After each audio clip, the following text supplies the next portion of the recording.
Thank you, friend. Shabbat Shalom. Greetings to you all. It's always fantastic to see you. I hope you're all doing fabulously. What a week this has been. You know, we're only a few days away from the official beginning of summer. How quickly the year is going by. Tempus fugit. And of course, the summer is marked by the summer solstice.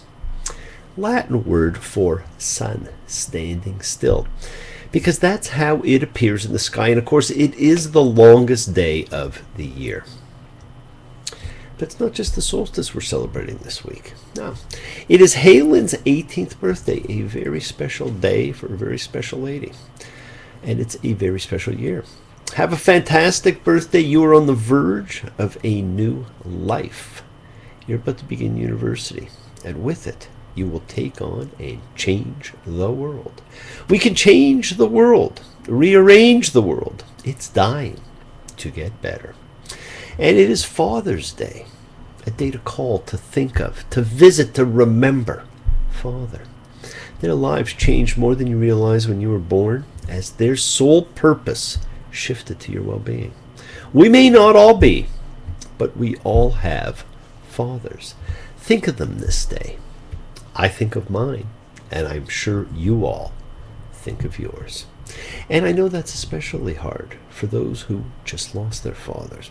It's hard for Satinder, whose father, Johinda Singh Sahota, passed away the other day.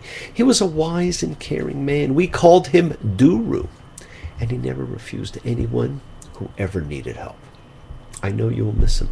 And of course, it's hard for Helen, whose father, Sheldon Shlomo HaKohen ben Moshe V'Freidel, died last week, and the toll that it has taken. The righteous will always be missed. They're often not known by name. They are known by their great deeds and the love that they shared, just like Father. And Stephanie, I am so sorry to hear about the loss of Shakespeare. The hole created in our hearts and souls by the loss of our special friends is truly disproportional. As the other Shakespeare said, out, brief candle, life is but a walking shadow.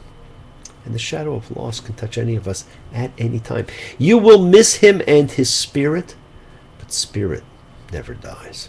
Alav HaShalom, may he rest in peace. And friends, when there's a solstice, well, there is just something in the air. The energy is different on each of the 4 sacred days of the earth, the 2 solstices and the 2 equinoxes.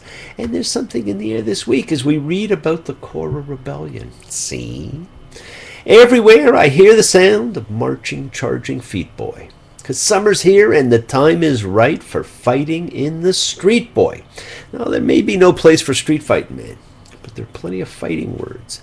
As this week we explore the Parsha of rebellion, Korah. Now, these are the stories, almost presented as the story, of Korah, Dathan, and Abiram, not to be confused with Abraham, Martin, and John. Now, Korah was the son of Itzar, son of Kohath, son of Levi.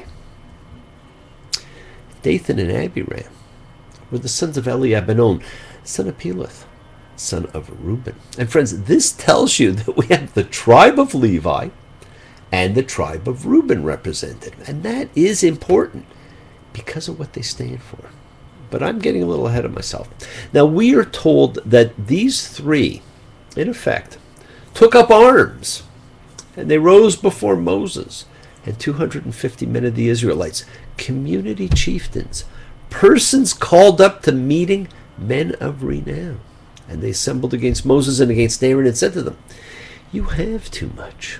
For all the community, they are all holy, and in their midst is the Lord. And why should you raise yourselves up over the Lord's assembly? Wow! What do we have here? Korah, son of Levi. Dathan and Abiram, sons of Reuben. The house of Levi, the church. The house of Reuben, the state. A rebellion against Moses. And friends, it's not just these men leading rabble, but leading leaders who were opposed to the concentration of power in 2 hands. The hands of Moses and Aaron. Korah, who we know so little about, other than he is Moses' cousin, becomes the archetype of the presumptuous rebel against just authority. And he's mentioned alongside Dathan and Abiram, the sons of Reuben. Now, Dathan was the Edward G. Robinson character in the Ten Commandments. But there he was always presented to us as evil. Here he is not. And here the conjoining of Levites and Reubenites is the first signal of an underlying problem. Had Moses become too dictatorial? No one in Jewish history had the power of this man, and systems are then put in place to ensure that no one ever did again. Not David, not anyone. Now Moses says the Lord will choose by each of these leaders lighting incense. And of course we're immediately reminded of what happened when Nadab and Abihu, Aaron's sons, did, and they lit incense. Well, theirs was unacceptable, so they were incinerated like a sacrifice. Now, how many others will be facing the same kind of fate? Moses deflects the Korah complaints against himself and completely pushes them onto Aaron. Now, Moses had already divided the leadership. He was in charge politically, and Aaron was in charge spiritually. Neatly packaged control of all parts of life by the two brothers. And while the Korah situation is being dealt with via the incense, Dathan and Abiram say to Moses, "You brought us up from a land flowing with milk and honey, see? To put us to death in the wilderness, see? That you should actually also lord it over us." Well, they didn't say see, but, that's my Edward G. Robinson impersonation. Egypt was the land of milk and honey. And they've not now gone to a land of milk and honey. What a turn of a phrase. So friends, what makes your land of milk and honey? Well, for some, it is the known, not the unknown. Right? And it goes back to this whole thing about fear. We then have this fantastic scene in Numbers 16:21. We got Moses and Aaron on one side, and you're presented with Korah, Dathan, and Abiram on the other side. Moses calling for a shootout at the OK Corral as the fire pans of incense are to be lit. And as if we've never heard it before, God says to Moses, "Divide yourself from this community, and I'll put an end to them all in an instant." Well, that's some ace up his sleeve that Moses has. History is written by the victor. It always has been. And this was written as a rebellion. Now, what would the American Revolution be called if Britain had prevailed? What would the Civil War be seen as if the secession flag were flying instead of the stars and stripes? Hey, think the time is right for a palace revolution? But where I live, the game to play is compromise solution. Friends, in war, no one wins. We must learn to find other ways of expressing dissatisfaction with leadership. Totalitarian control is never an answer, and neither is revolution. It should not come to that. You see, in this Torah Parsha, there are two separate rebellions taking place in two slightly different locations, and they have been fused as one in the writings. Korah versus Aaron's control over religion. And as he says, after all are holy. Dathan and Abiram versus Moses with his political control. The two rebellions have been combined. The Levite rebellion for priestly privilege and a Reubenite rebellion for political power. The Levite issue is obvious. The Levites are the chosen priestly class, but do not want all power concentrated simply in the family of Aaron. And the Reubenites, well, they were the firstborn of Jacob, and therefore they see themselves as the rightful inheritors of power, firstborn son. And the rebellion ends are completely different. Now, at the Korah fire and incense show, and a fire had gone out from the Lord and consumed the 250 men bringing forward the incense. Just like Nadab and Abihu, taken like the sacrifice. And in another location at a slightly other time, we see with Dathan, Moses suggests, well, if a new thing the Lord should create and the ground gapes open its mouth and swallows them, and all of theirs, and they go down alive to Sheol, you will know that these men have despised the Lord. And it happened. Just as he finished speaking all these words, the ground that was under them split apart, and the earth opened its mouth and swallowed them and their households and every human being that was Korah's and all the possessions. And they went down they and all that was theirs, alive to Sheol, and the earth covered over them, and they perished from the midst of the assembly. Boy, Moses sure called that one. So what happens? Well, the earth opens, it swallows Dathan's entire community, and closes again. Not an earthquake, but the earth itself opened and closed. Something completely supernatural. What a show. Now, of course, Sheol was the biblical place of darkness to which all the dead go.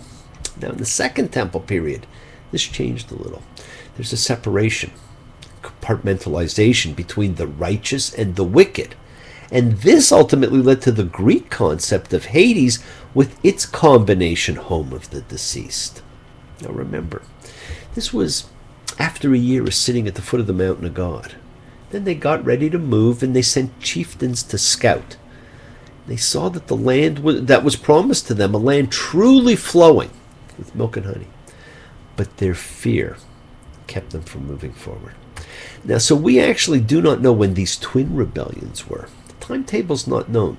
Is this after years of wandering, or is this current after the end of that first year?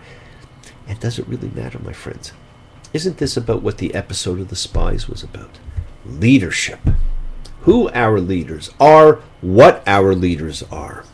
Were Moses and Aaron not showing enough leadership? Or were they showing too much? As Bob Dylan sang in Most of the Time, I can follow the path, I can read the signs, stay right with it when the road unwinds.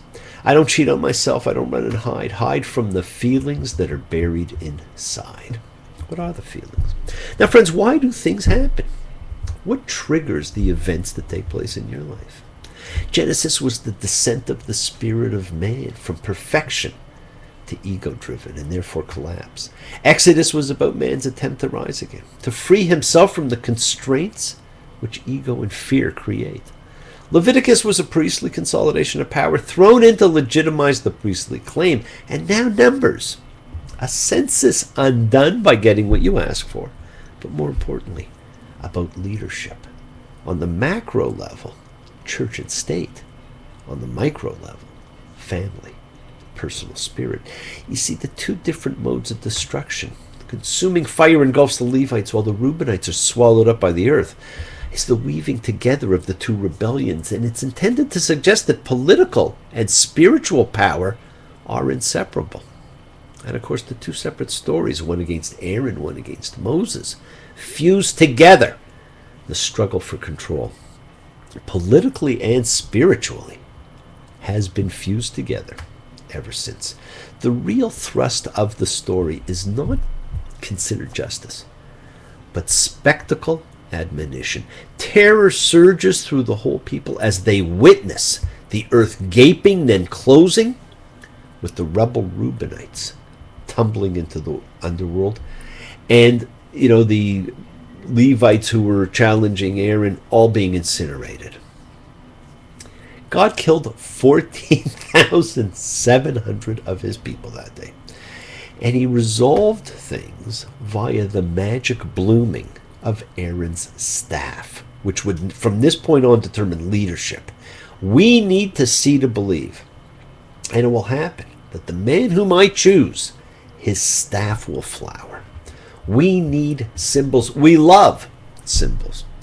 This becomes the talisman of future leadership.